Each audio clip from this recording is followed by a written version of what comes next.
Nobody expected a slice of dry bread and a cup of water to ignite a revolution. Yet when Derek Patterson boarded that first-class flight to New York, the tech executive wasn't just starting a journey across the country, he was setting in motion events that would reshape an entire industry. As the flight attendant placed the meager offering before him with a cutting remark, "This meal fits you," the other passengers exchanged uncomfortable glances.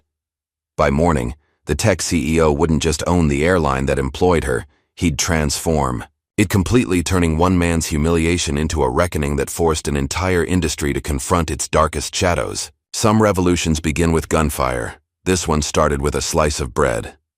Just before we get back to it, I'd love to know where you're watching from today, and if you're enjoying these stories, make sure you're subscribed, because tomorrow's special episode is one you definitely don't want to miss. The early morning sunlight streamed through the bedroom window as Derek Patterson zipped up his carry-on luggage. His movements were precise, deliberate, the actions of a man who had traveled countless times before. At 39, the tech executive had long since perfected his pre-flight routine. As he double-checked his travel documents and made sure his phone charger was securely packed, his wife Sarah watched from the edge of the bed, her eyes reflecting a mixture of pride and concern. "You sure you have everything?" Sarah asked, helping him tuck in a stray shirt sleeve. Derek nodded, his calm demeanor masking the quiet intensity in his dark eyes. "Everything that matters," he replied, his voice carrying the confidence of someone accustomed to high-stakes business dealings. The sound of small footsteps thundering down the hallway broke the moment. Their 8-year-old daughter Lily burst into the bedroom, still in her pajamas, her curly hair bouncing with every step. She launched herself at her father, wrapping her small arms around his waist. "Do you have to go, Daddy?" she asked, looking up at him with wide, questioning eyes. Derek knelt down to meet her gaze. "Just for a few days, Princess," he said, straightening her Wonder Woman pajama top. "And when I come back, everything's gonna be different." Lily's forehead creased. "Different? Better?" A smile spread across Derek's face as he tucked a stray curl behind her ear. "Better. Much better." Sarah checked her watch. The car should be here any minute. As if on cue, Derek's phone buzzed with a notification. "Limo's outside," he confirmed. He gave Lily one more hug, kissed Sarah goodbye, and headed downstairs with his luggage. Through the front window, he could see the sleek black car waiting in the driveway, the driver already standing at attention beside the rear door. Just as Derek reached for the front door handle, his phone rang. Harper Williams, his assistant of 3 years, was calling. He answered immediately. "Morning, Harper. Everything set?" "Good morning, Mr. Patterson," Harper replied, her voice crisp and efficient. "Just confirming your final meeting destination. The tech merger will take place at the Grand Horizon Hotel in New York, penthouse conference room, 9 a.m. tomorrow. The FOSS board members have all confirmed their attendance." "Perfect. Make sure legal has those revised terms ready for my review on landing." "Already done. They'll be waiting in your secure email." "Safe travels, sir."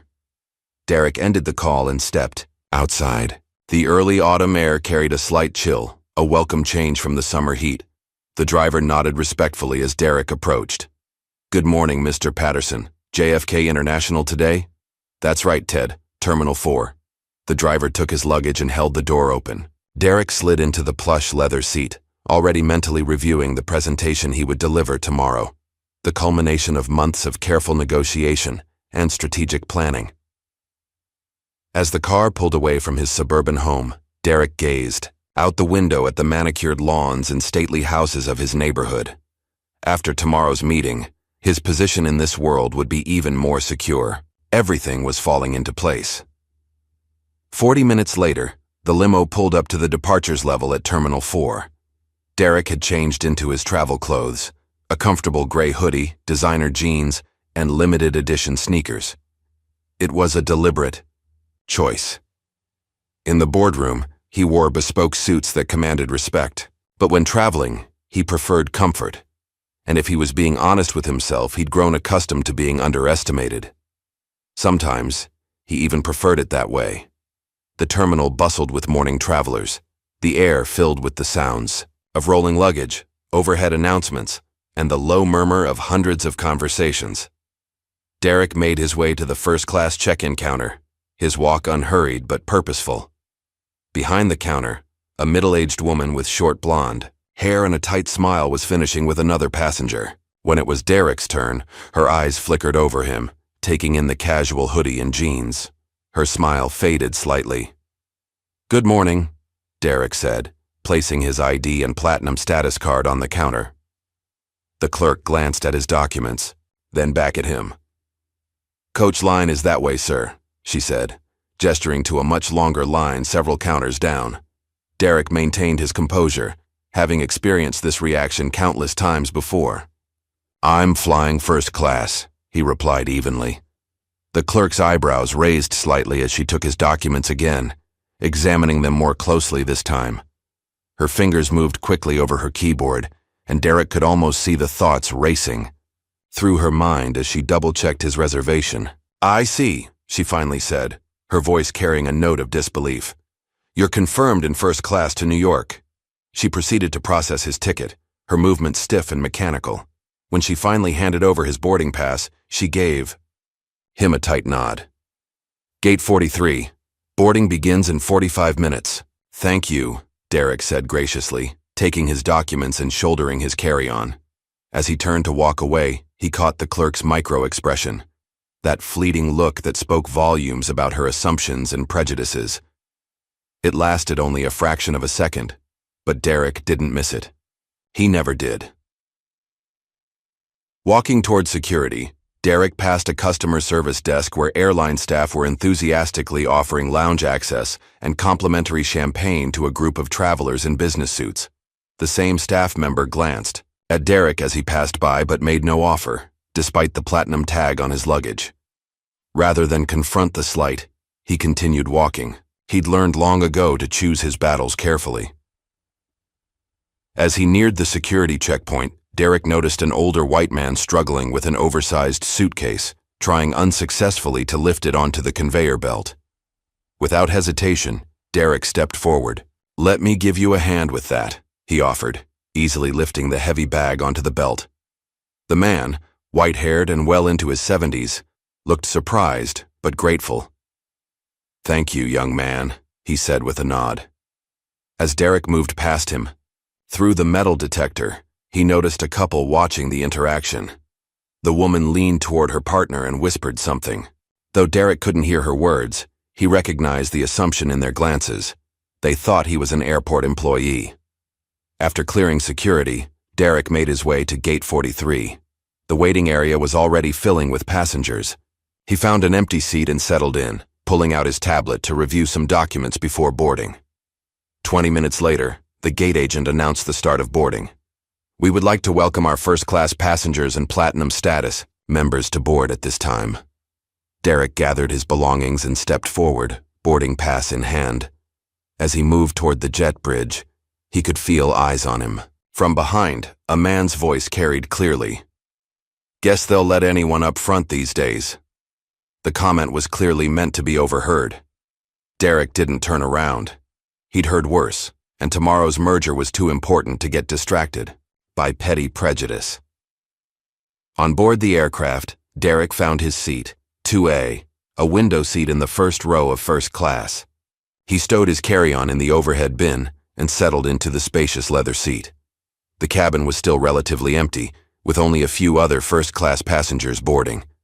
A flight attendant named Claudia, according to her name tag, moved efficiently through the cabin, offering pre-flight beverages to the passengers already seated. When she spotted Derek, she paused, her smile faltering. She turned to another crew member, a tall man with blonde hair, and muttered something. Though she kept her voice low, Derek clearly heard her say, "He's in the wrong cabin." The male attendant glanced over, his expression neutral before continuing with his preparations. Derek pretended not to notice, focusing instead on setting up his tablet for the flight ahead. Inside, however, he logged the moment away, another data point in an all-too-familiar pattern. As more passengers boarded, Derek gazed out the window, watching the ground crew prepare the aircraft for departure. In less than 24 hours, the merger would be complete, and he would have even more influence to change situations exactly like this one. One company at a time, one policy at a time. For now, though, he would observe, document, and prepare for what was to come. The cabin quickly filled with the remaining first-class passengers as boarding continued. Derek kept his focus on his tablet, reviewing notes for tomorrow's presentation while occasionally glancing out the window. He was deep in concentration when a shadow fell across his tray table. "Sir, this section is reserved for first-class passengers." Looking up, Derek found Claudia standing over him, her lips pulled into a tight smile that didn't reach her eyes. Her tone was laced with artificial politeness, the kind that barely masked underlying assumptions. Without saying a word, Derek calmly reached into his pocket and produced his boarding pass. He handed it to her silently, his expression neutral despite the familiar sting of the interaction. Claudia took the pass, examining it with obvious skepticism. Her eyes darted between the document and Derek's face, as if trying to reconcile what she was seeing with what she had expected. After a moment, she gave a dry chuckle, not one of humor but of surprise mixed with something darker. "I see," she said flatly, handing the boarding pass back to him. She turned and walked away without another word, no apology forthcoming for her incorrect assumption. From the corner of his eye, Derek noticed the male flight attendant, Lars, according to his name tag, watching the interaction. He made no move to intervene, instead turning away to offer orange juice and champagne to the other first-class passengers, all of whom were white. As the last of the passengers boarded, making their way through first class to the main cabin, Derek noticed several giving him a second glance. Two women in business attire passed by, one leaning close to the other to whisper something that made both of them look back at him. Private security, maybe? Or a lottery winner? The words drifted clearly to where Derek sat, not meant to be. Overheard but spoken with little concern if they were. Derek maintained his composure, keeping his focus on his tablet where he was reviewing a last-minute presentation for the boardroom pitch he would give the next day. The merger between OrionJet Technologies, his company, and the airline was nearly complete, but there were still details to finalize, questions to anticipate from the board. As he worked, he was acutely aware of Claudia strolling past him multiple times, offering pre-flight beverages and warm towels to other passengers. Each time she purposefully skipped his row, avoiding eye contact as if he weren't there at all. Derek had experienced this kind of treatment before. The subtle exclusions, the deliberate oversights. They were familiar, almost predictable in their pattern. Still, each occurrence carried its own unique sting, a reminder of how much work remained to be done. The final passenger in first class arrived just before the doors were scheduled to close. She was a younger white woman, perhaps in her early 30s, dressed in jeans and a casual sweater not unlike Derek's own attire. Her blonde hair was pulled back in a simple ponytail, and she carried a leather messenger bag over her shoulder. She took the seat across the aisle from Derek, settling in with practiced ease. Immediately, Claudia approached her with a warm smile. "Welcome aboard, miss. Can I offer you a glass of champagne or orange juice before we depart?" "Champagne would be lovely, thank you," the woman replied, returning the smile. "And would you care for some warm nuts or a small fruit plate to start?" Claudia asked, her tone friendly and accommodating. "Nuts would be perfect." Claudia nodded and hurried off to fulfill the request, returning moments later with a flute of bubbling champagne and a small porcelain dish of warm mixed nuts. "Here you are. Let me know if you need anything else at all." The contrast between this interaction and Claudia's treatment of Derek was stark and undeniable. The woman across the aisle seemed to notice it too, her eyes flickering between Derek and the retreating flight attendant with a furrowed brow. The plane pushed back from the gate, and the captain's voice came over the intercom, welcoming passengers and announcing their flight time to New York. As the safety demonstration began, Derek closed his tablet and tucked it into the seat pocket, preparing for takeoff. Once they were airborne and the seatbelt sign had been turned off, the cabin crew began their in-flight service. Claudia moved through the first-class cabin with a cart, distributing warm towels and taking meal orders from passengers. When she reached Derek's row, her demeanor changed. The professional smile she had offered to others disappeared, replaced by a cold, detached expression. Without offering him a warm towel, She moved on to the next passenger, deliberately skipping him again. A few minutes later, she returned with a tray in hand. As she approached Derek's seat, a sarcastic smirk played at the corners of her mouth. She placed a single small plate in front of him, containing nothing but a dry slice of bread and a clear plastic cup of water. "Here you go," she said, her voice carrying a mocking undertone. "This meal fits you." The comment hung in the air, its meaning unmistakable. A stunned silence fell over the immediate area.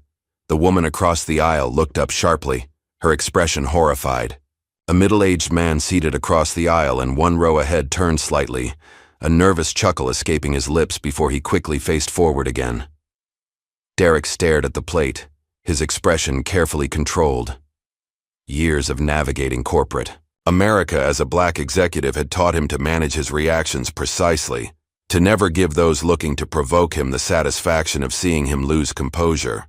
"Is this the standard first-class meal?" he asked calmly, his voice even. Claudia shrugged, feigning innocence. "We ran out of options." The lie was transparent. She hadn't even bothered to check the meal service cart or offer him any choices.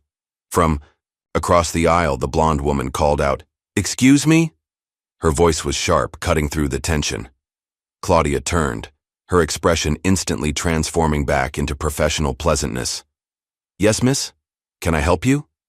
"Could I see the menu, please?" the woman asked. Of course. Claudia retrieved a menu card from her station and handed it to the woman with a smile. After glancing at the menu, the woman looked up at Claudia. "Why didn't he receive one?" She nodded toward Derek. Claudia's smile tightened. "Some people don't seem like they'd care for fine dining," she responded coolly, the implication clear in her tone. The woman's eyes widened in disbelief, but before she could respond, Derek pulled out his phone. Without fanfare, he opened the camera app and quietly took a picture of the bread and water in front of him, then angled the phone to capture Claudia's name tag. Noticing his actions, Claudia's expression flickered briefly with uncertainty before hardening again. "Photography of crew members is discouraged," she said. Derek didn't respond. Instead, he opened his messaging app and composed a simple text, attaching the photos he had just taken. The message read only, "Make sure you're watching this flight." He sent it to Harper, his assistant, knowing she would understand exactly what to do with the information. This wasn't the first time Derek had documented such treatment, but it was perhaps the most blatant example he'd encountered in years. As Claudia moved away to serve other passengers, the woman across the aisle leaned toward Derek. "I can't believe what just happened," she said in a low voice. "That was completely inappropriate." Derek gave her a small, appreciative nod. "Thank you for noticing," he said simply. "I'm Emily, by the way," she offered, extending her hand across the aisle.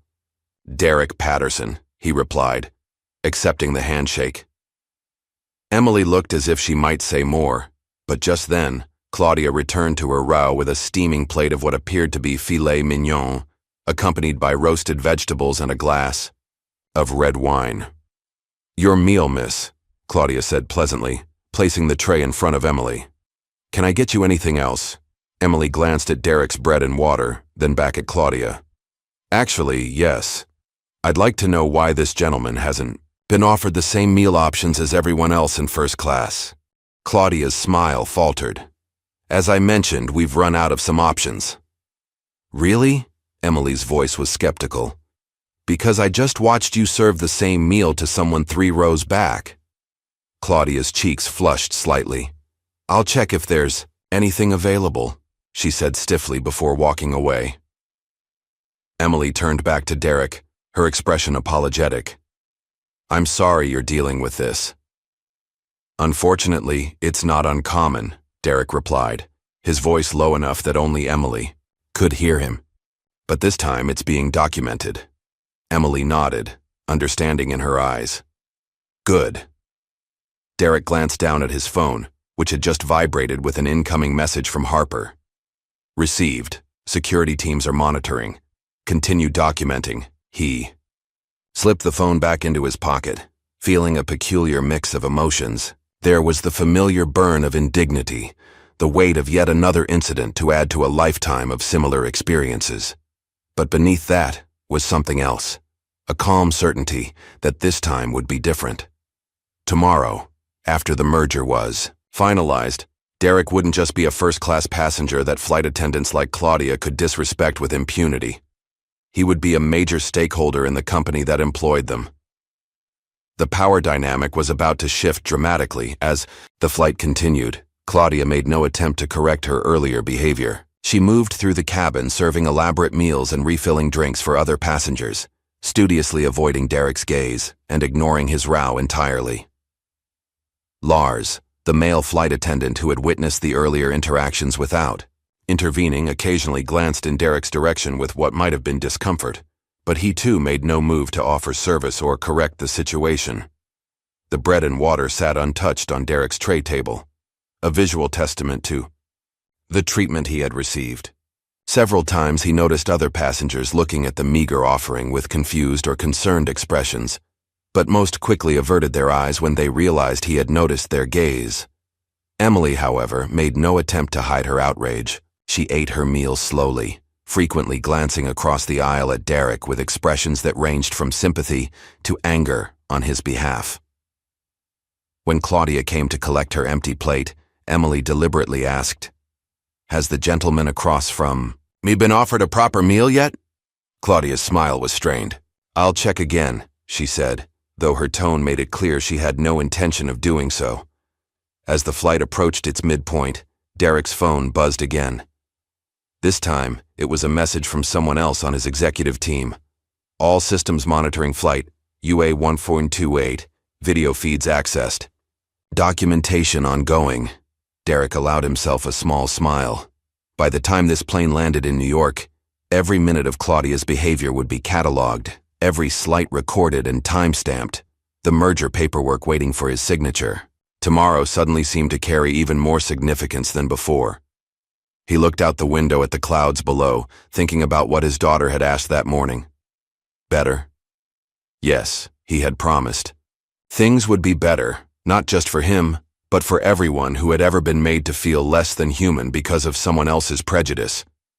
The flight continued, and with it, the subtle and not so subtle demonstrations of bias.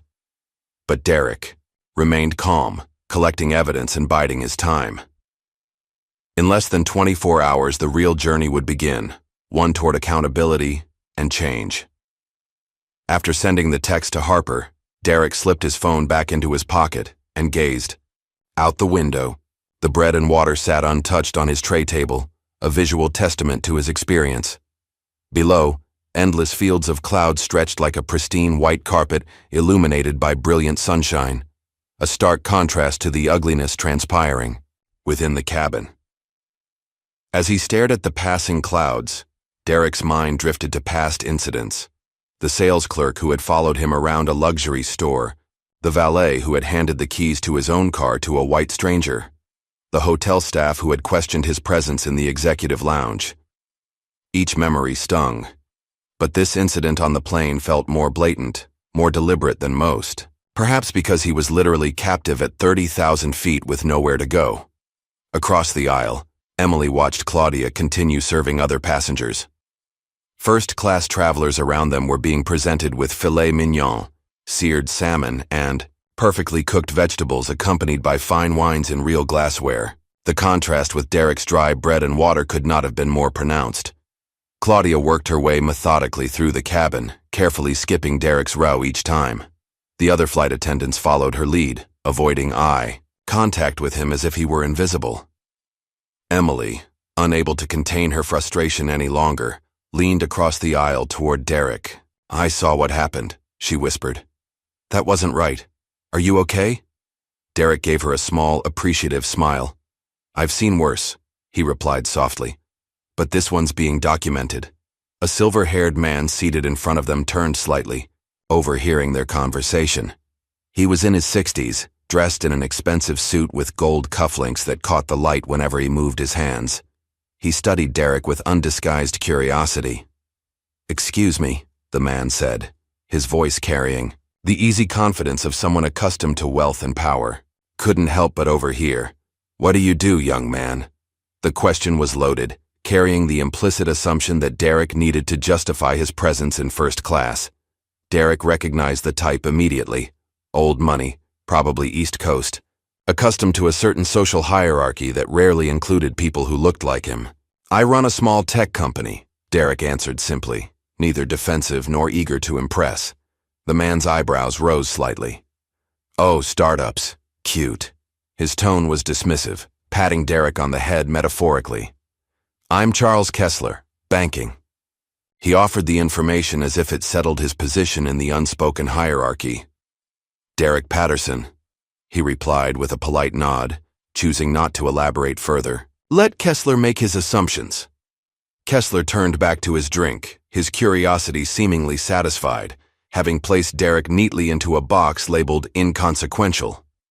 The arrogance in his dismissal was palpable, thickening the already tense atmosphere. From the galley, Derek could hear the flight attendants talking in hushed tones.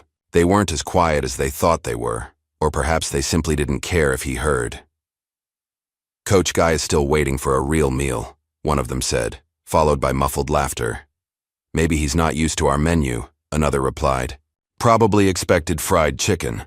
The casual racism made Derek's jaw clench momentarily before he forced himself to relax. He discreetly pressed the record button on his phone, capturing the conversation. Every word, every slight was being added to the growing file of evidence. His phone vibrated again with a new message from Harper. "Security teams are in place at JFK. Everything going as planned?"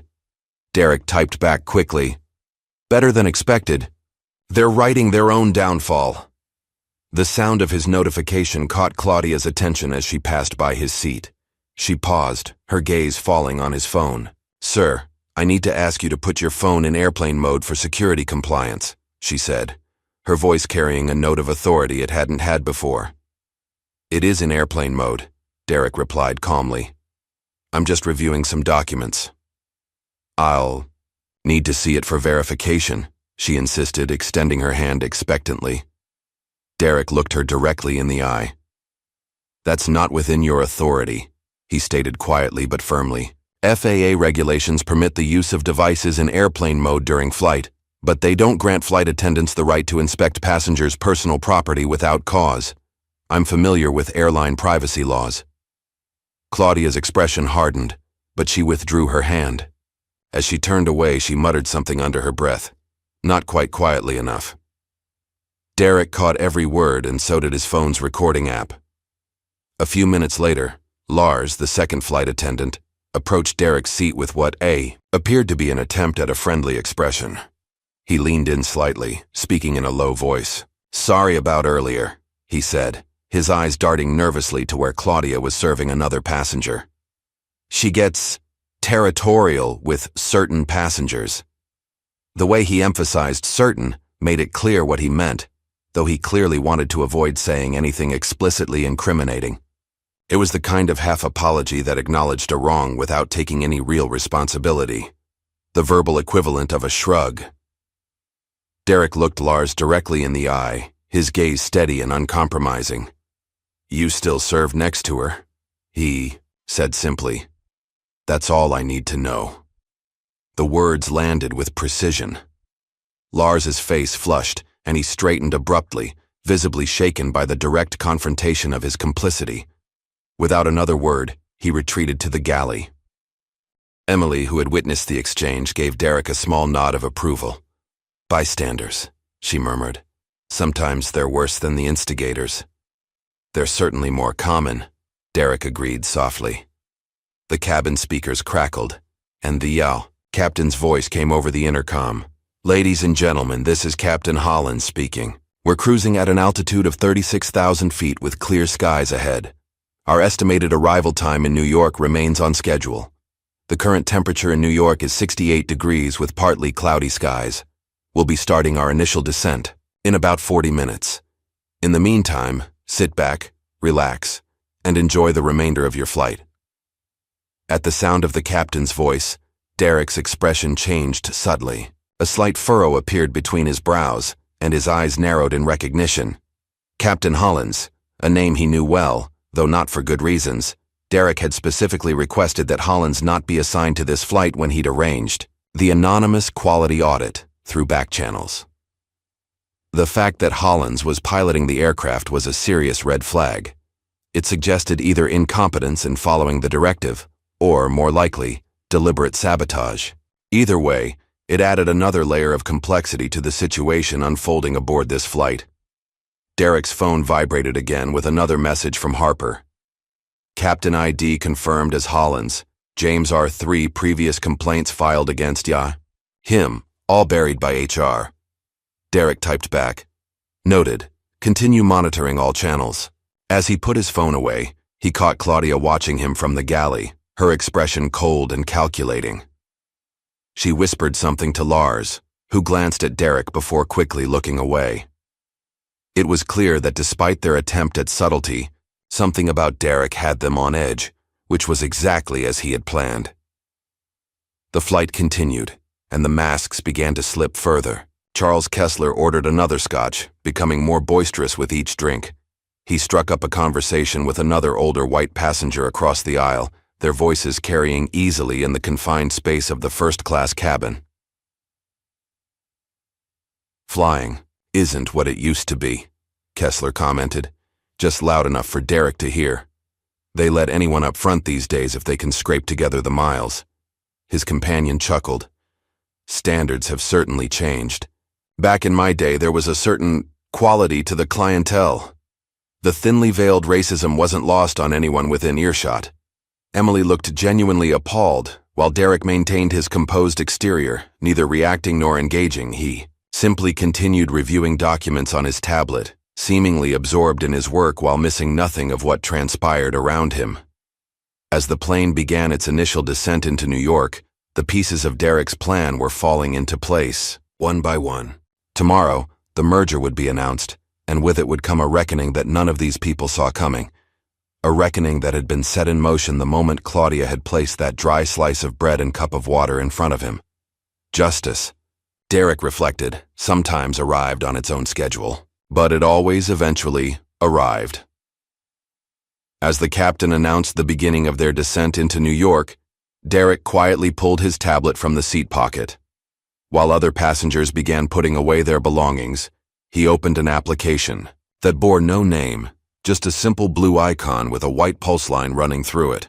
He entered a complex passcode, followed by a fingerprint scan. The screen flashed briefly before loading a sleek, minimalist interface labeled SkyPulse at the top, a proprietary system his company had built for airline operational monitoring. While the public knew OrionJet Technologies primarily as a software provider for flight management systems, the company's reach extended far deeper into airline operations than most realized. With a few discreet taps, Derek accessed a private network connected directly to the airline's internal operations system. The tablet screen filled with scrolling data, flight paths, crew assignments, maintenance logs, and, most importantly for his current situation, personnel files. A search prompt appeared. Derek typed, Flight Narber UA1428, and the screen populated, with information about the current flight, including complete profiles of every crew member on board. His eyes narrowed as he scrolled through the data, focusing on two names in particular: Claudia Reynolds, lead flight attendant, and James Hollins, captain. What he found confirmed his suspicions. Both employee files contained multiple past reports of bias incidents and customer service complaints, all marked as resolved or inconclusive, with minimal disciplinary action. There was a pattern here, one that had been systematically ignored by management. Derek tapped on Claudia's file, expanding the details. 3 formal complaints in the past year alone, all filed by passengers of color, all conveniently dismissed, due to insufficient evidence or misunderstanding. One passenger had even provided video evidence, only to have it deemed inconclusive by a review board.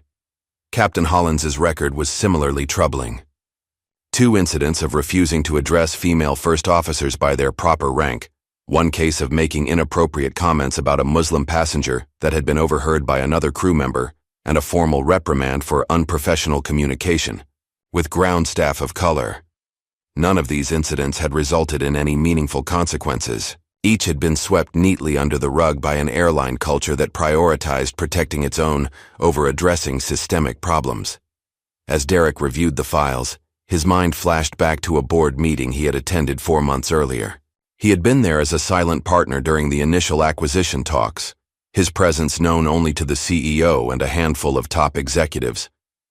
The head of HR had proudly announced that the airline had inclusivity under control and that their diversity initiatives were industry-leading. Derek had harbored doubts even then, but he had chosen to reserve judgment until he could see for himself. Now, with the evidence literally in his hands, his suspicions were confirmed. The problem went deeper than individual bad actors. It was institutional, systemic, and in desperate need of correction. A notification popped up on his screen, a live feed from the cabin's security cameras, accessible only to authorized personnel with the highest security clearance. Derek had that clearance, though none of the crew would have expected a passenger to possess it. Through the feed, he could see Claudia in the galley, whispering to another flight attendant while occasionally glancing in his direction.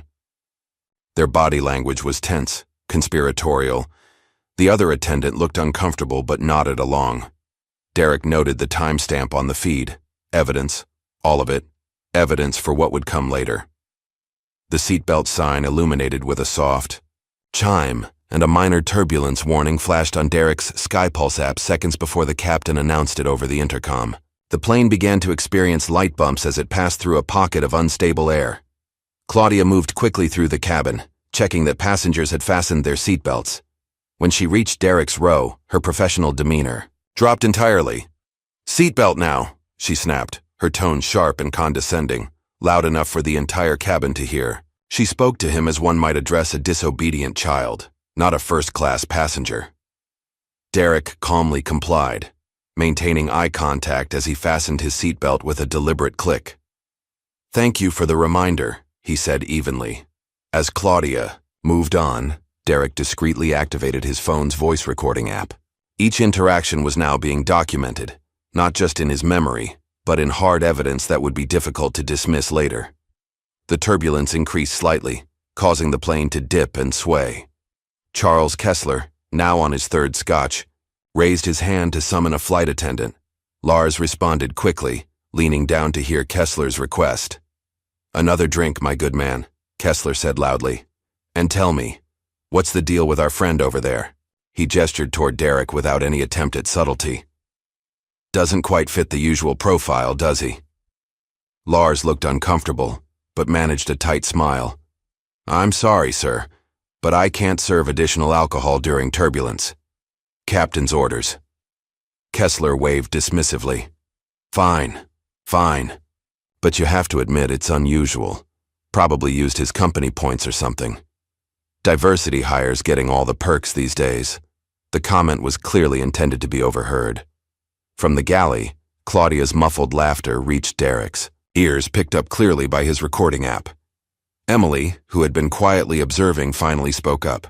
"That's disgusting," she said, her voice firm and carrying. "Do you even hear yourself?" Kessler turned, surprise evident on his face. He clearly hadn't expected to be challenged. "Just making conversation, young lady.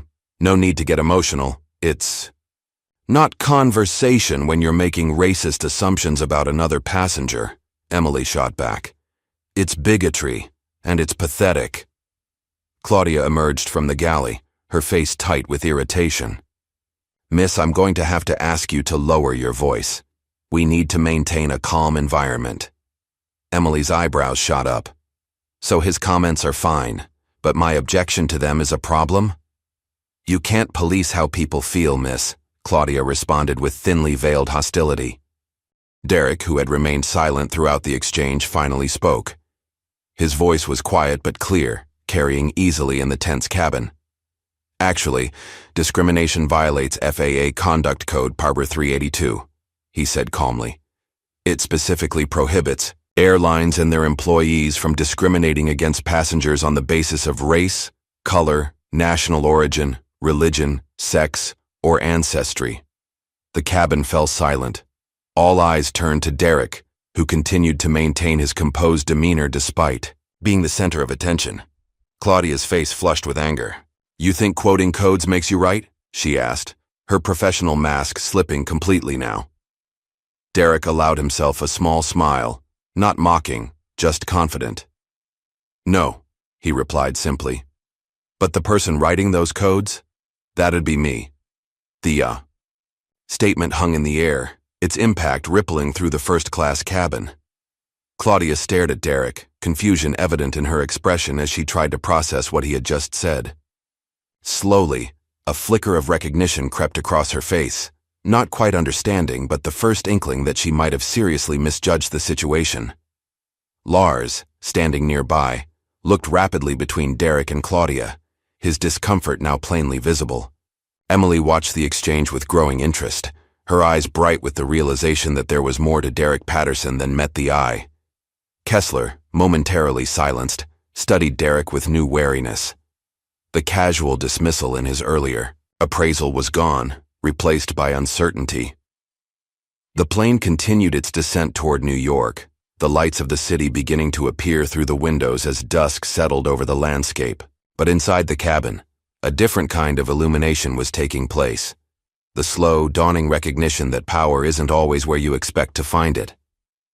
Claudia abruptly turned and stormed back to the galley, her movements stiff with barely contained anger. Through the gap in the curtain, Derek could see her grabbing a tablet and furiously tapping at the screen. He knew exactly what she was doing, searching the airline's employee database for his name.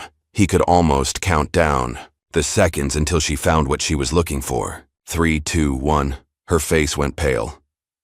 Derek Patterson, CEO of Orion Jet Technologies, the company that was in the final stages of merging with this very airline, the merger that would give him substantial control over airline operations, including personnel decisions.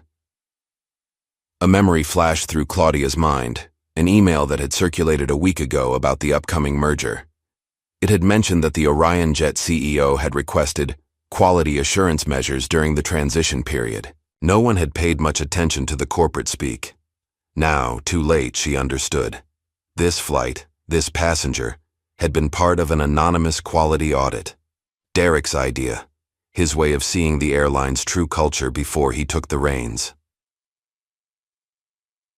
"Claudia," whispered urgently to Lars, who glanced over at Derek with new understanding and fear in his eyes. The news spread quickly among the crew, their behavior shifting visibly as the realization of who they had been mistreating dawned on them. Claudia returned to the cabin, her demeanor completely transformed. She approached Derek with a smile, so forced it looked painful. "Mr. Patterson, can I offer you a glass of champagne?" she asked, her voice saccharine sweet. "No need for theatrics now," Derek replied calmly. "What's done is done." Kessler, overhearing the exchange, leaned forward in his seat. "Patterson? Wait, you're that Derek Patterson?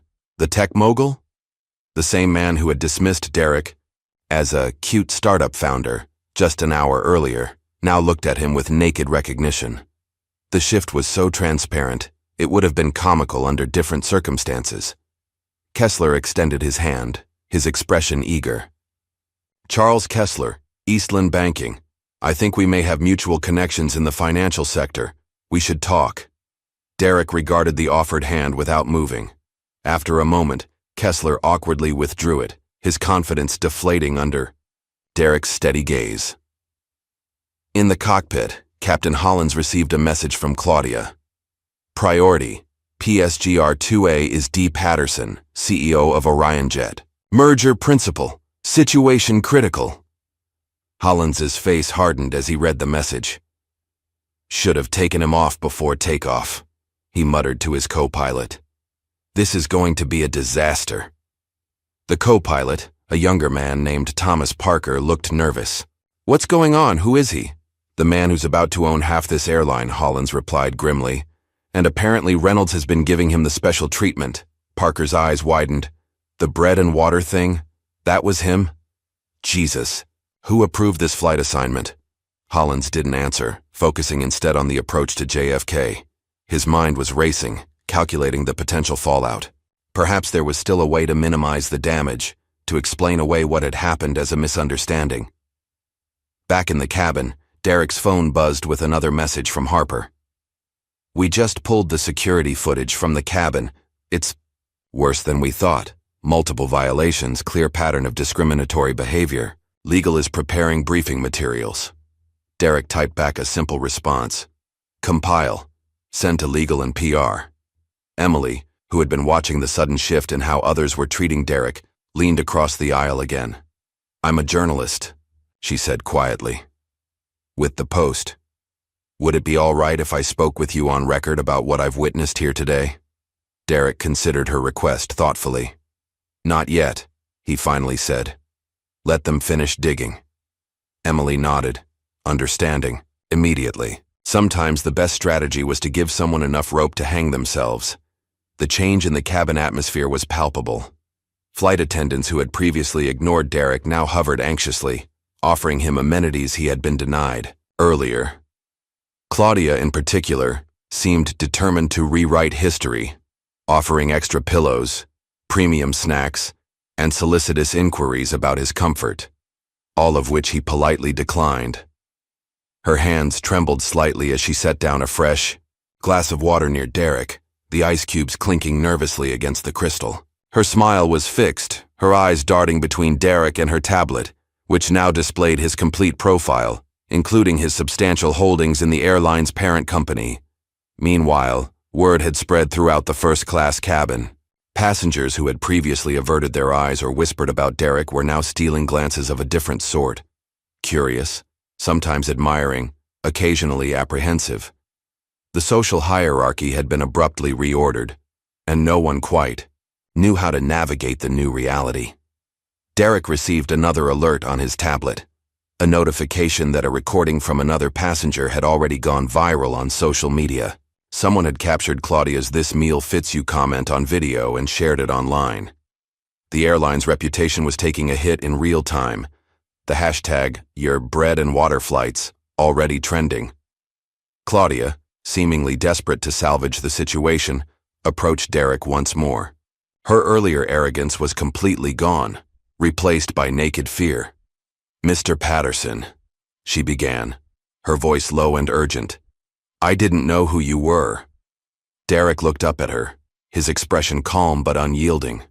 "And that's exactly the problem," he replied simply. The truth of those words hung in the air between them, more damning than any accusation could have been.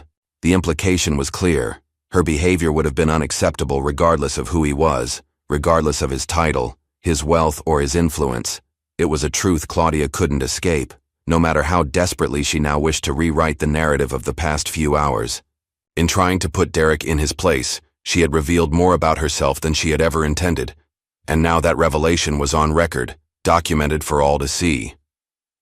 As the plane continued its descent toward JFK, the city lights growing brighter below, Derek gazed out the window with a mixture of emotions. There was the familiar weight of having experienced yet another instance of discrimination, but there was also a sense of purpose, of opportunity.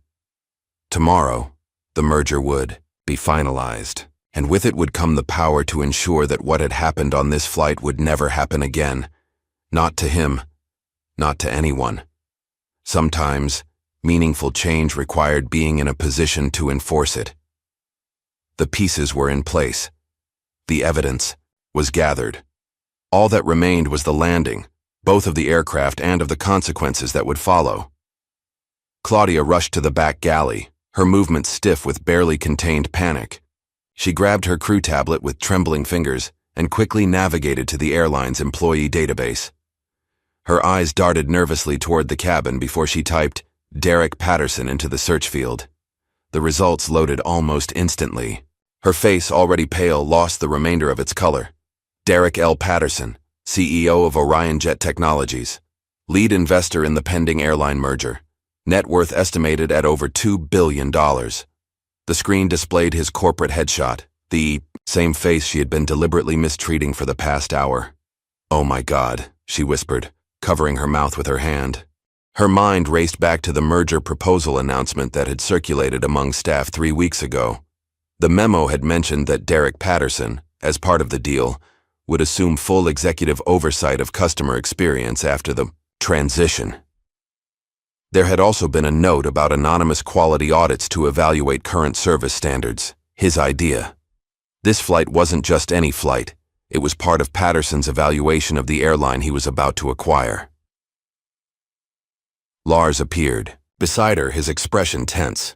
"What's going on? You look like you've seen a ghost." Claudia turned the tablet toward him wordlessly. Lars read quickly, his eyes widening with each line of text.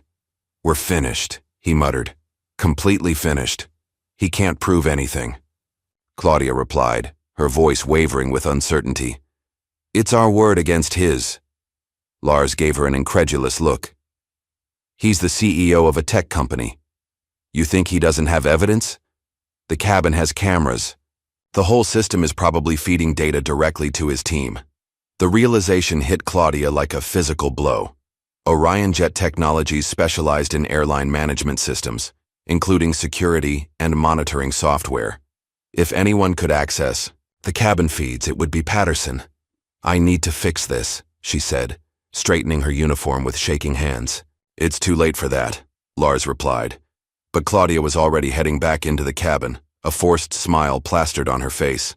She approached Derek's seat, carrying a glass of champagne on a small silver tray. "Mr. Patterson," she said, her voice artificially bright, "I'd like to offer you our finest champagne." Derek looked up from his tablet. His expression remained neutral, betraying neither anger nor satisfaction at her obvious discomfort. "No need for theatrics now," he said calmly, declining the offering with a small gesture. "What's done is done." The finality in his tone sent a chill down Claudia's spine. There would be no easy path to redemption, no quick fix for what had transpired. From across the aisle, Charles Kessler leaned forward abruptly, his earlier disdain replaced by eager recognition. "Wait, you're that Derek Patterson?" Kessler's voice carried a note of disbelief mixed with the sudden desperation of a man who realized he had severely miscalculated. "The tech investor? The one behind the Miller acquisition last year?" Aurex turned slightly toward Kessler but remained silent, letting the man's discomfort build.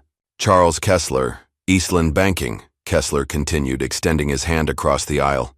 "I think we may have mutual connections in the financial sector. Wilson at Goldman mentioned your name just last week. We should talk sometime." Derek glanced at the offered hand but made no move to accept it. After an uncomfortable moment, Kessler withdrew, his confidence visibly deflating. Meanwhile, in the cockpit, Captain Hollins had received Claudia's urgent message about their first class passenger's identity. His weathered face tightened as he read the notification. "Should have taken him off before takeoff," he muttered to his co-pilot Frank Wilson. "This is going to be a disaster." Wilson, a younger man in his mid-30s, looked confused. "What's going on? Who is he?" "The man who's about to own half this airline," Hollins replied grimly. "And apparently Reynolds has been giving him the special treatment." Wilson's eyes widened. "The bread and water thing? That was him?" He shook his head in disbelief. "Jesus, who approved this flight assignment?" Hollins didn't respond immediately, focusing on adjusting their approach path to JFK. After a moment, he spoke again, his voice low. "There's still the possibility of damage control. These rich types, they respond to the right approach. A personal apology from me might smooth things over." Wilson looked skeptical but said nothing, turning his attention back to the instruments. Back in the cabin, Derek received another text message from Harper. "We just pulled the security footage from the cabin. It's worse than we thought. Multiple violations, clear pattern of discriminatory behavior from several crew members. Legal is preparing briefing materials now." Derek typed a brief response. "Compile, send to legal, NPR." As he put his phone away, Emily leaned across the aisle again. "I'm a journalist," she said quietly, "with the Post. Would it be all right if I spoke with you on record about what I've witnessed here today?" The revelation added another layer to the unfolding situation. Derek studied Emily's face, recognizing now the practiced observation in her gaze. She hadn't just been a sympathetic bystander. She had been documenting the entire incident with a professional eye. "Not yet," he finally responded. "Let them finish digging." Emily nodded, understanding the strategic value of patience. Fair enough. But when you're ready to talk, I'd like to help tell this story the right way. The change in the cabin atmosphere was palpable now. Flight attendants who had previously ignored Derek suddenly appeared at regular intervals, offering pillows, blankets, and premium snacks, all of which he politely declined. The other first-class passengers watched with undisguised interest, many of them now attempting to piece together exactly who this man was and why the crew had so dramatically changed their behavior toward him. Claudia made another attempt, approaching Derek's seat with visible anxiety. She had clearly been crying in the galley, her makeup slightly smudged despite her efforts to repair it. "Mr. Patterson," she began, her voice barely above a whisper. "I didn't know who you were." Derek looked up at her, his expression neither angry nor forgiving, simply resolute. "And that's exactly the problem," he replied evenly. The words hung in the air between them, more damning than any accusation could have been. The implication was clear. Her behavior would have been unacceptable regardless of who he was, regardless of his title, his wealth, or his influence. Claudia opened her mouth as if to respond, then closed it again, no defense forthcoming. After a moment of awkward silence, she retreated to the galley once more. Derek returned to his tablet, where another notification had appeared. A video of the bread and water incident had been uploaded to social media by another passenger and was already gaining traction. The hashtag #DonnerFlyingWhileBlack was trending, with users sharing their own experiences of discrimination during air travel. The airline's public relations nightmare was unfolding in real time, even as the flight continued its journey toward New York. Meanwhile, Harper had sent another update. Corporate security accessed Hollins's communications. He's planning to approach you after landing with a personal apology. Legal advises to avoid private conversation with him. Derek acknowledged the message, mentally adjusting his strategy. Every move now needed to be carefully considered, each interaction documented for what would come next. The captain's voice came over the intercom, announcing their initial descent into JFK. There was a subtle difference in his tone now, a forced pleasantness that hadn't been present in his earlier announcements. "Ladies and gentlemen, we're beginning our descent into John F. Kennedy International Airport. The weather in New York is clear, with temperatures in the mid-60s. We should be on the ground in approximately 20 minutes. On behalf of our entire crew, I'd like to thank you for choosing our airline today." As passengers began preparing for landing, securing loose items, and returning their seats to the upright position, Emily spoke to Derek again. "You knew this would happen, didn't you?" she asked perceptively. "This flight wasn't a coincidence." Derek considered her question carefully before responding. "Let's just say I wanted to see the airline's true colors before finalizing certain arrangements." "And what did you find?" Emily pressed gently.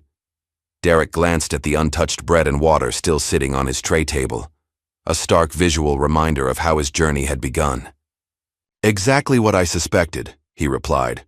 "A culture problem that needs fixing from the top down." As the plane began its final approach, Derek received one more text from Harper. "Security teams in position at JFK. Legal and PR standing by. How? Do you want to proceed?" After a moment's consideration, Derek typed, "Wait for my word. I want to see how deep this goes."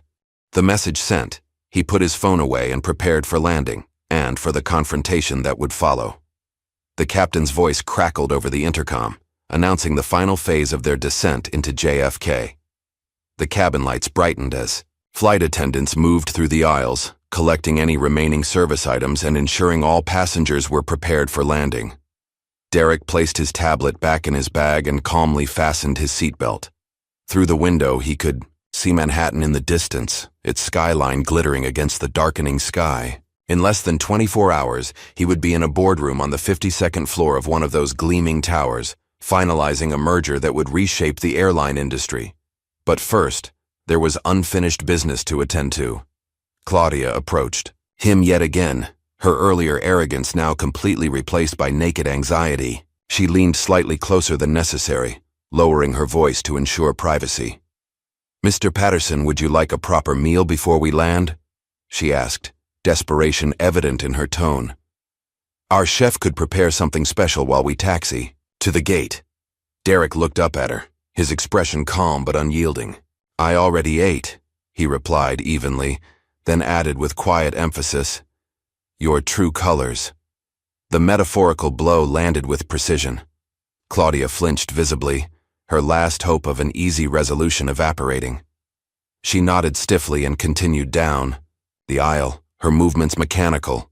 Derek's phone vibrated with another message from Harper. "Legal is prepped. PR is holding the story until you land. Want them fired immediately upon touchdown?" He considered the question carefully. The easiest path would be immediate termination, a swift, decisive action that would signal zero tolerance for discrimination. But something deeper was at play here, a systemic issue that wouldn't be solved by simply removing a few problematic employees. "Wait for my word," he texted back. "I want to handle this personally." Harper's response came quickly. "Understood. Car will be waiting at the private terminal entrance." From across the aisle, Emily discreetly showed Derek her phone screen. She had been recording much of what had transpired, the bread and water scene, Claudia's tone, the passengers mocking him. The video was damning, showing clearly the pattern of mistreatment he had experienced. "I caught everything," she said quietly. "If you decide to make this public, I'd like to help shape the narrative. This isn't just about one bad flight attendant or one bad experience. It's about a culture that enables this behavior." Derek nodded thoughtfully. "Back it up and prepare a statement," he replied. "But hold until I give the word," Emily agreed, with a slight nod, tucking her phone away as Claudia passed by again. Meanwhile, Lars, the junior flight attendant who had remained mostly in the background during the flight, approached Derek's seat. His expression was different from Claudia's, less panicked, more genuinely remorseful. "Mr. Patterson," he began, his voice low, "I wanted to apologize. I didn't speak up when I should have. I saw what was happening and I just went along with it." He paused, searching for words. "I should have done something." Derek regarded him thoughtfully. There was something authentic in Lars's discomfort that had been missing from Claudia's performative apologies. "You still have time," Derek replied. "The right moment's coming." Lars seemed to understand the implication. He nodded slowly, a decision forming behind his eyes. "Thank you, sir," he said before returning to his duties. In the cockpit, Captain Hollins was on the radio with the ground crew, confirming their arrival gate. After completing the standard communication, he switched to the internal crew channel. "Everyone, behave," he instructed tersely. "We've got a storm coming when we land. Reynolds, you're to say nothing to Patterson beyond standard service phrases. Wilson, same for you. I'll handle the situation on the ground." Claudia's voice came back, tight with stress. "We'll keep him happy until then." "Too late for that," Hollins replied grimly. "Just don't make it worse. And delete any questionable entries from the service log before we reach the gate." What Hollins didn't know was that every word of this exchange was being transmitted not just to the crew, but also to OrionJet Technologies' security team, thanks to the proprietary communication system that Derek's company had installed throughout the airline's fleet months earlier as part of the pre-merger integration. As the plane glided through a layer of low clouds, Derek received a real-time update on his phone. News outlets were starting to pick up chatter about a racial incident aboard a premium airline flight. The story was gaining traction even before they landed, with social media users speculating about which airline and which flight was involved. The digital age had eliminated the buffer that once protected corporations from immediate accountability. By morning, this would be a full-blown PR crisis for the airline, unless managed properly. In the galley, Claudia frantically pulled Lars aside. "Delete any questionable entries from the flight service log," she whispered urgently. "Anything that might look bad, scrub it now before we land."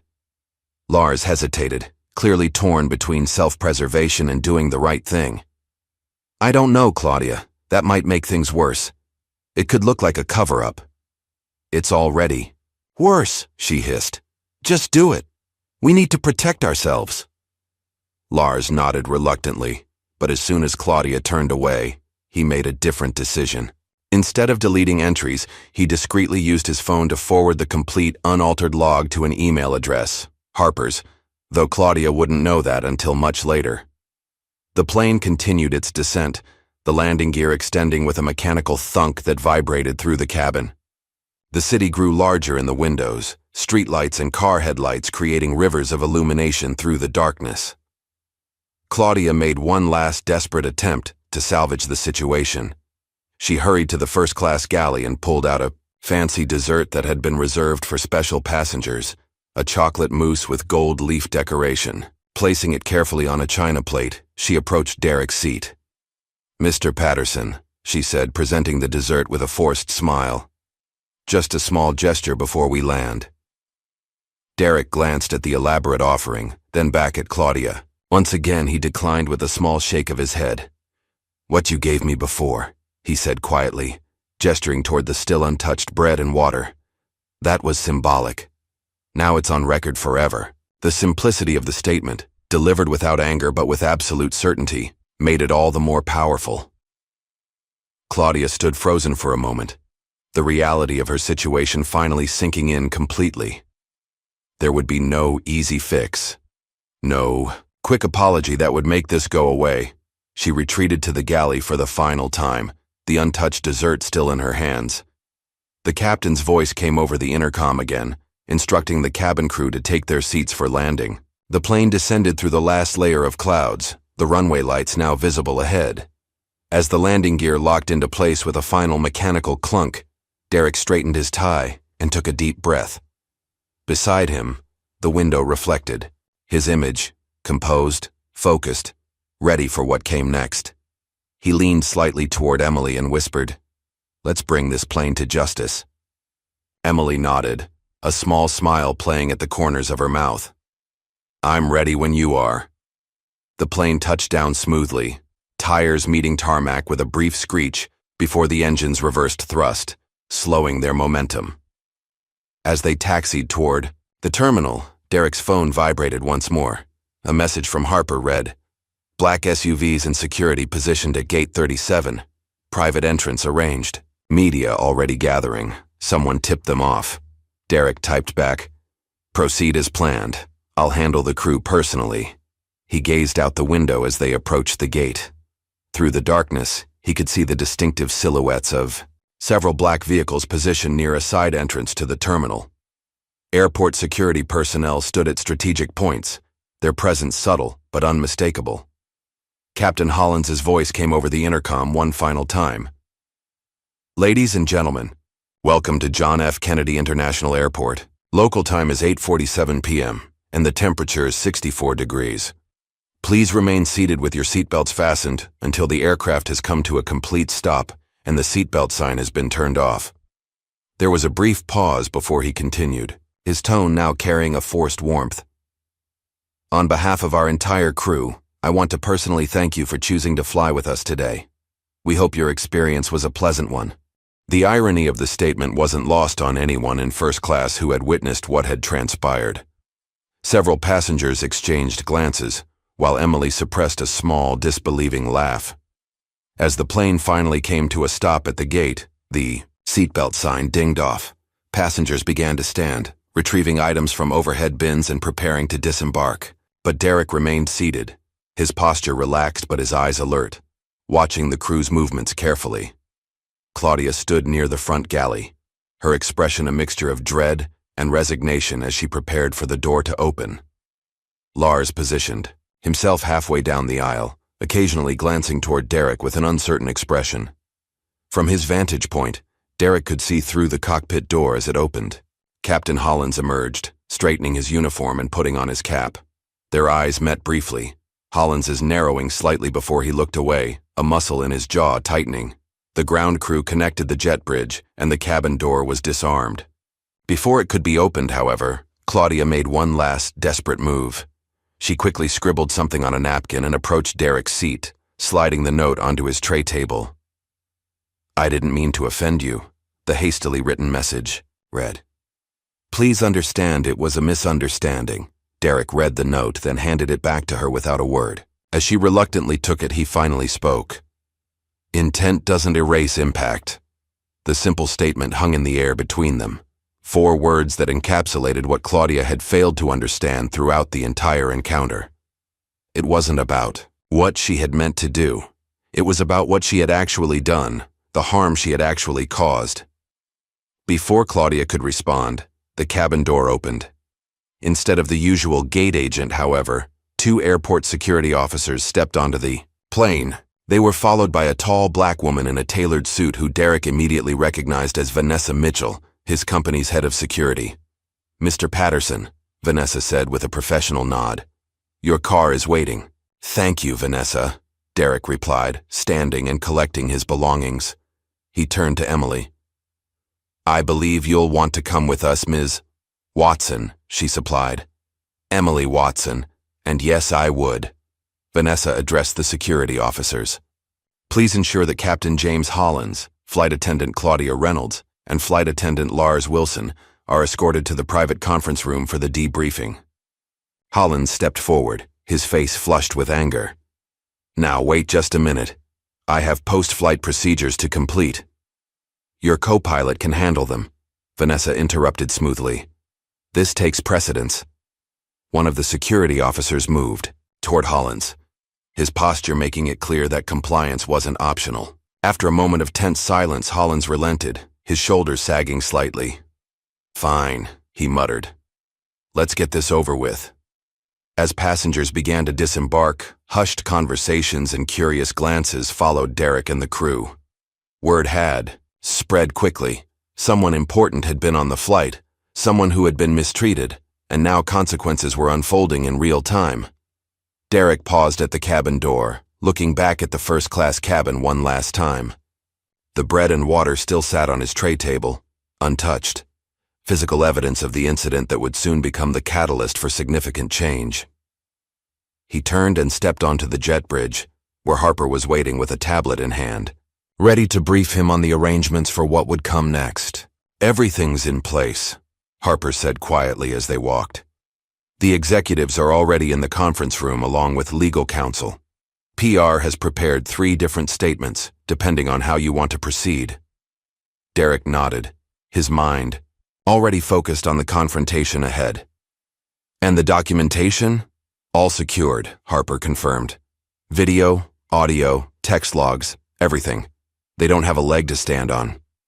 As they reached the terminal, Derek could see camera crews positioned near the main exits, evidence that news of the incident had indeed leaked to the media. But Vanessa guided their group toward a side corridor, away from the press and curious onlookers. "Are you ready for this?" Harper asked as they approached the private conference room where the airline executives waited. Derek straightened his tie one final time, his expression resolute. "I've been ready my entire life." The door opened, revealing a room full of nervous executives and the 3 crew members who had been at the center of the incident. The moment of reckoning had arrived. The plane had landed smoothly at JFK, but for Claudia Reynolds, Captain James Hollins, and Lars Wilson, the real turbulence was just beginning. As the aircraft taxied to the gate, Derek watched through the window as black SUVs lined the tarmac. Airport security personnel stood at attention, their presence subtle but unmistakable. Harper had arranged a media-quiet disembarkation plan, not to shield the airline from scrutiny, but to ensure that Derek maintained control of the narrative.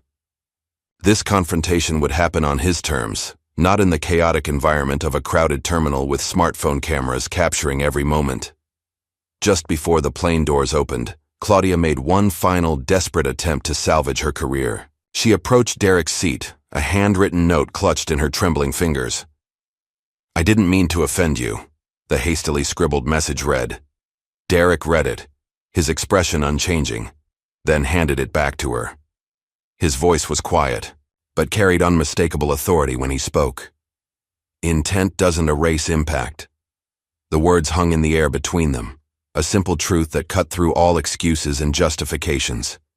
Claudia's face crumpled slightly as she accepted the note back, the full weight of her actions finally sinking in.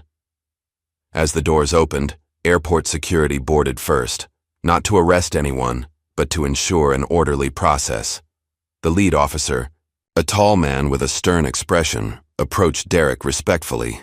"Mr. Patterson, we've been instructed to escort you and to secure these crew members for questioning," he said, gesturing toward Claudia, Lars, and Captain Hollins, who had emerged from the cockpit.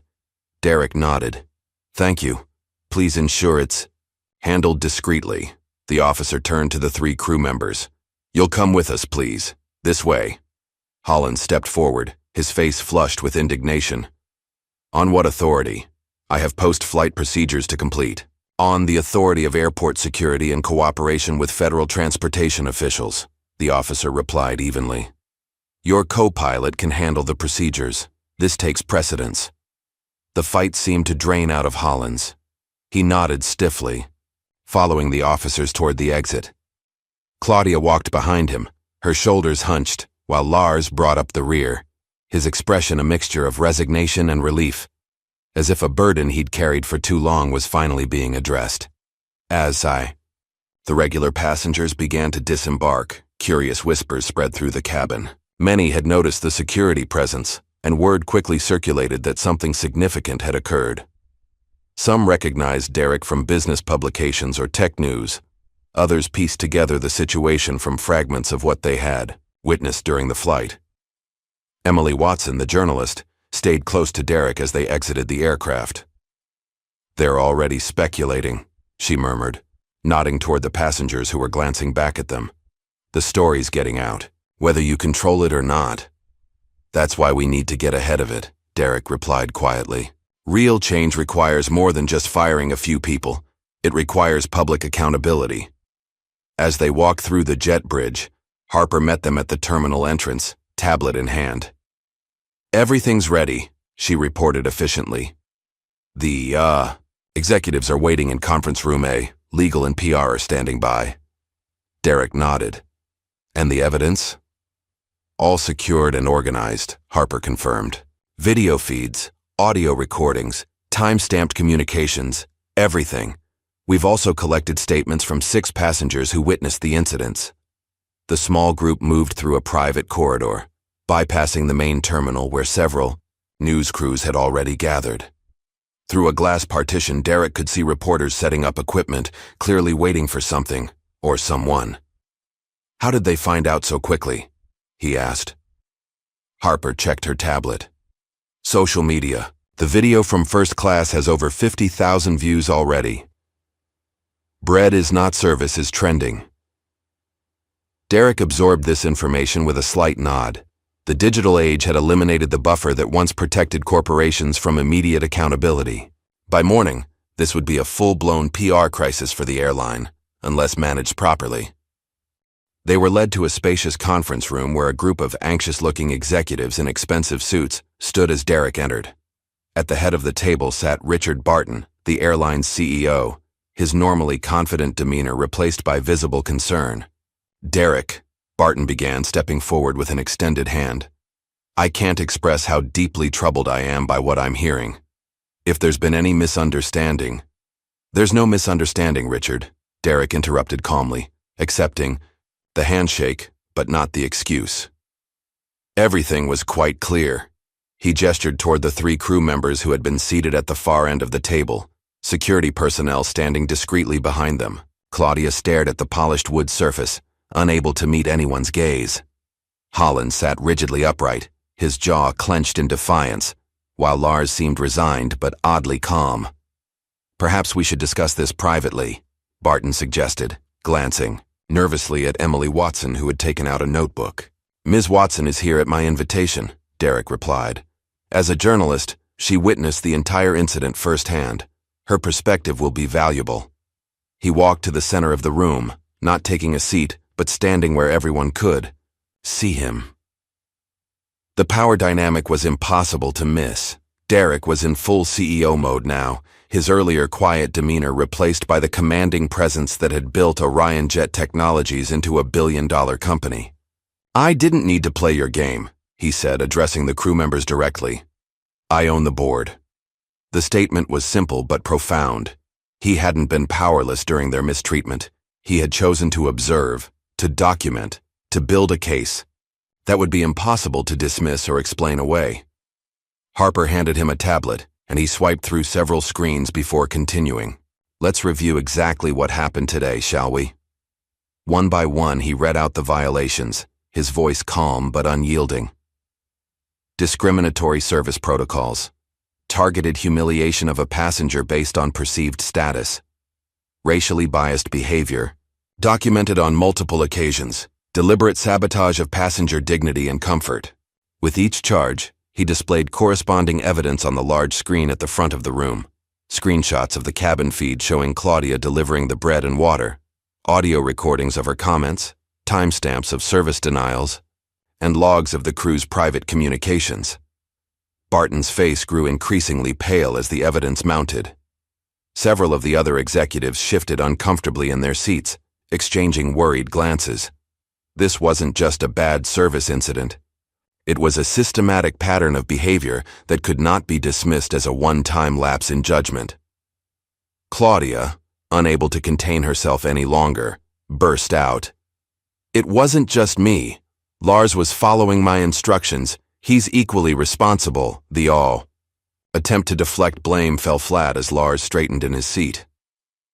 "Actually," he said quietly, "I have something you should hear." He reached into his pocket and pulled out his phone. With a few taps, he played an audio recording, Claudia instructing him to delete entries from the service log before landing, followed by her comments about Coach Guy and her laughter at Kessler's racist remarks. The room fell dead silent. Even Hollins, who had maintained his defiant posture throughout, seemed to deflate slightly. Lars placed his phone on the table. "I've been documenting incidents like this for months," he admitted. "I was too afraid to come forward until now, but I can't be part of this anymore." His unexpected testimony shifted the dynamic in the room completely. What had begun as an isolated incident now appeared to be part of a pattern, one that had been allowed to continue unchecked by airline management. Holland, sensing the walls closing in, tried to distance himself from the situation. "I was in the cockpit the entire time," he insisted. "I had no knowledge of what was happening in the cabin. I can't be held responsible for the actions of flight attendants." Harper stepped forward, tapping her tablet. "Actually, Captain Hollins, we have this." She played a cockpit recording where Hollins clearly stated, "Should have taken him off before takeoff," followed by his instructions to Claudia to delete evidence and keep him happy until we land. The airline's legal representative, a stern-faced woman in her 50s, closed her laptop with a decisive click. "This is indefensible," she stated flatly. "All three of you are culpable." Derek turned to Barton. "Richard, as of this moment, these three are terminated. Their union will be notified, and every record of this flight has been archived for civil rights review." Barton nodded, his earlier defensive posture completely abandoned. "Of course, effective immediately." He turned to the three crew members. "Your employment is terminated. Security will escort you to collect your belongings." Claudia began to cry openly now, while Hollins stared straight ahead, his face a mask of barely contained fury. Lars, surprisingly, appeared almost relieved, as if a burden had been lifted from his shoulders. As security prepared to escort them out, Derek raised a hand. "One moment." He approached Lars directly. "You eventually did the right thing, even if it took too long. That counts for something." Lars met his gaze for the first time.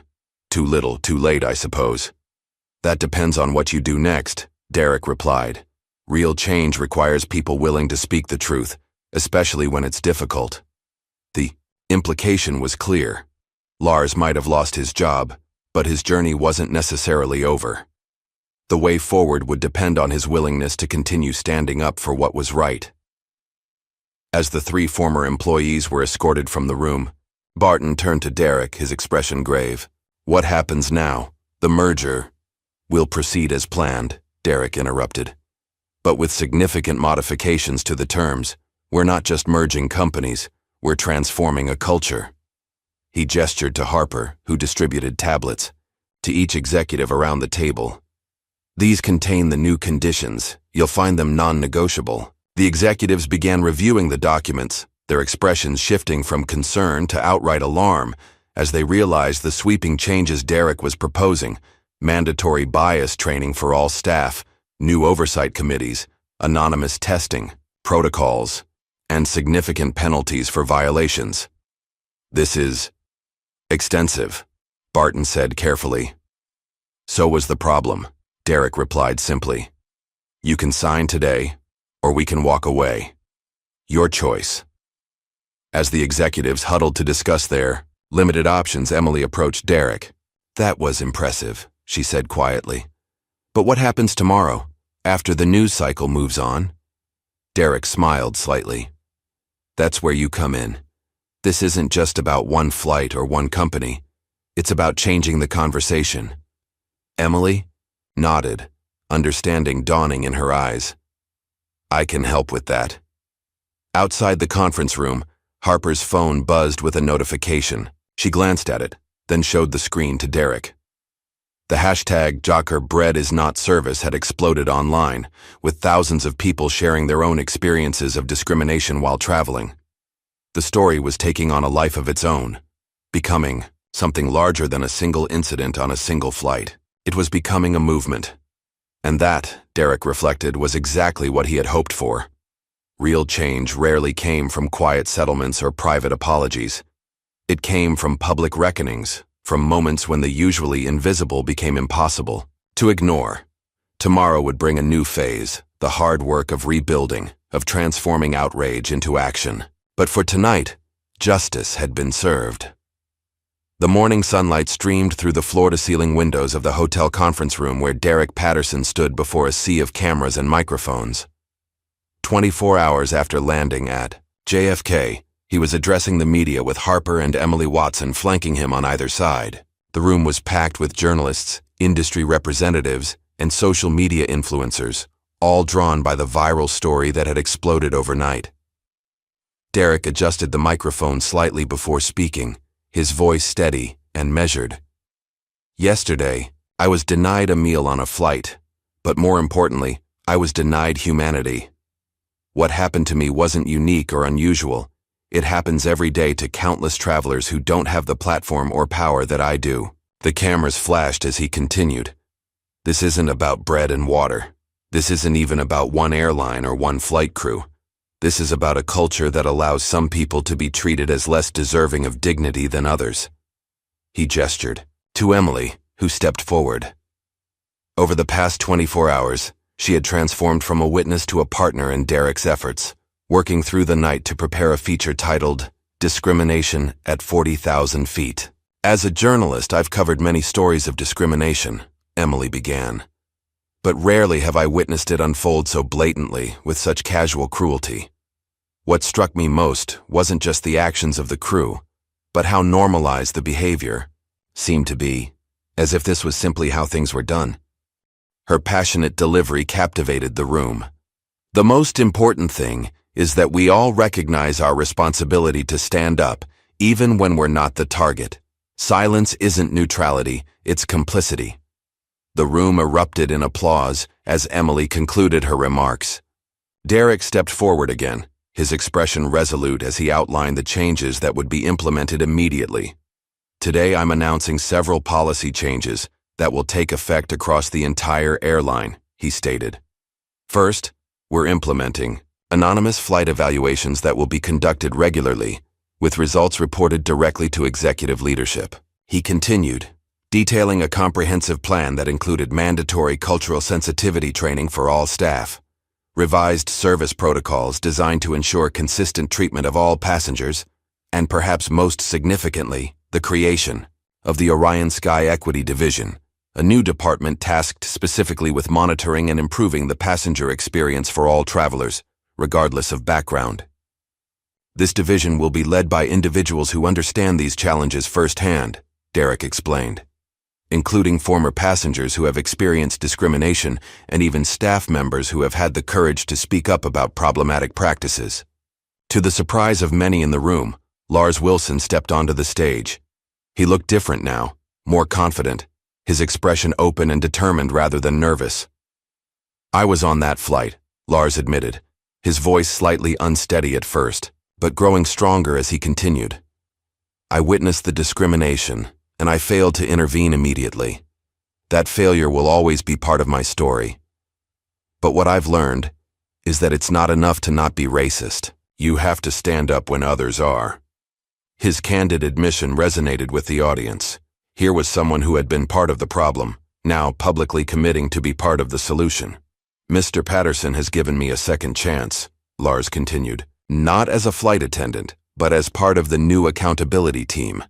My job now is to help train staff to recognize and prevent the very behaviors I once failed to stop. The redemptive arc of Lars's story provided a powerful counterpoint to the harsh consequences faced by Claudia and Captain Hollins. While they had refused to acknowledge their wrongdoing, Lars had chosen a different path, one of honesty, accountability, and growth. As the press conference continued, reporters asked about the status of Claudia Reynolds and James Hollins. Derek's response was measured but firm. Their employment has been terminated, and their cases have been referred to the appropriate regulatory agencies for review. Beyond that, I won't comment on individual personnel matters. What he didn't say, but what many in the industry already knew, was that Claudia and Hollins had become instantly infamous. Their names and faces had spread across social media overnight, their past misconduct now exposed to public scrutiny. Several former passengers had come forward with their own stories of mistreatment at their hands, creating a damning pattern that stretched back years. The airline had attempted some damage control, issuing statements distancing themselves from the actions of a few individuals and emphasizing their commitment to inclusivity. But it was too late. The narrative had already been established, and Derek was the one controlling it. After the press conference, Derek spent the afternoon in meetings with airline executives and industry regulators, hammering out the details of the merger and the new policies that would accompany it. The dynamics had shifted dramatically. He was no longer just another business partner, but a symbol of change in an industry long criticized for its uneven treatment of passengers. Later, that week, Derek visited a classroom of young black students at a STEM-focused charter school in Brooklyn. Sitting casually on the edge of a desk, he spoke to them not as a billionaire tech executive, but as someone who understood their experiences. "Don't let anyone decide your worth by the seat you're in," he told them, his words carrying the weight of personal experience. "Whether it's a seat on a plane, in a classroom, or in a boardroom, you belong there if you've earned it. And even if you haven't earned it yet, you deserve the same respect as anyone else." A young girl raised her hand. "What if you do everything right and they still treat you badly?" Derek considered her question carefully. "Then you document it," he answered honestly. "You gather evidence, you find allies, and when the time is right, you use whatever platform you have to make change, not just for yourself, but for everyone who comes after you." Social media exploded with support for Derek's approach. The image of the bread and water, captured by multiple passengers and shared thousands of times, had become a powerful symbol, sparking the viral hashtag, "Bread is not service." People from all walks of life began sharing their own experiences of being treated as less than, not just on airlines, but in restaurants, hotels, stores, and workplaces. What had begun as one man's experience had evolved into a national conversation about dignity, respect, and the subtle and not so subtle ways that bias manifests in everyday interactions. Emily's feature article was published to critical acclaim, presenting a nuanced analysis that went beyond simple villains and heroes to examine the systemic issues that allowed such behaviors to flourish unchecked. She focused not just on what had happened on the flight, but on the broader patterns it represented, and the potential for real change that Derek's response had created. One evening, a week after the incident, Derek sat alone in his home office, jazz playing softly in the background as he reviewed the final merger documents. The gentle notes of a Thelonious Monk piano solo filled the room, creating a peaceful atmosphere that contrasted sharply with the turbulence of recent days. He texted Harper. This wasn't about a meal. It was about a message. Her reply came quickly. "And you delivered it," Derek smiled, setting his phone aside and leaning back in his chair. The merger would be finalized tomorrow, the beginning of a new chapter not just for his company, but for an entire industry. There would be resistance, of course. Change never came easily, especially when it challenged entrenched behaviors and attitudes. But the momentum was building, and he was prepared for the long game. Weeks later, Derek boarded another flight, this time to London for a technology conference. The experience could not have been more different from that fateful day. As he stepped onto the plane, he was greeted warmly by a diverse crew who addressed him respectfully, not because of who he was, but because that was now the standard for all passengers. The new training protocols had been implemented across the fleet, and anonymous evaluators regularly traveled on flights to ensure compliance. Derek settled into his seat, and a flight attendant promptly offered him the menu, along with a glass of water. "Would you like to see our dinner options, sir?" she asked, her manner professional and courteous. "Yes, thank you," he replied, accepting the menu with a smile. A proper meal was placed in front of him without fanfare, not as a special accommodation, but as the basic service any passenger should expect. It was a small thing, perhaps, but symbolic of the larger changes taking place. As the plane took off, climbing into the clear blue sky, Derek gazed out the window at the receding landscape. Below, the incident that had sparked this journey was now part of a larger narrative, one about accountability, transformation, and the long necessary work of creating spaces where everyone was treated with dignity. He smiled faintly, comfortable in the knowledge that his actions had set something important in motion. It wasn't just about one flight or one airline anymore. It was about changing expectations, about showing what was possible when people refused to accept discriminatory treatment as normal or inevitable. Turning his attention back to his tablet, Derek began reviewing notes for his upcoming presentation on ethical technology development. There was still so much work to be done, so many systems that needed rebuilding from the ground up. But for now, in this moment, he could take satisfaction in knowing that something meaningful had changed. He was flying, truly flying, at last. If this story resonated with you, please hit the like button and subscribe for more narratives that challenge us to examine the subtle and not so subtle injustices we witness every day.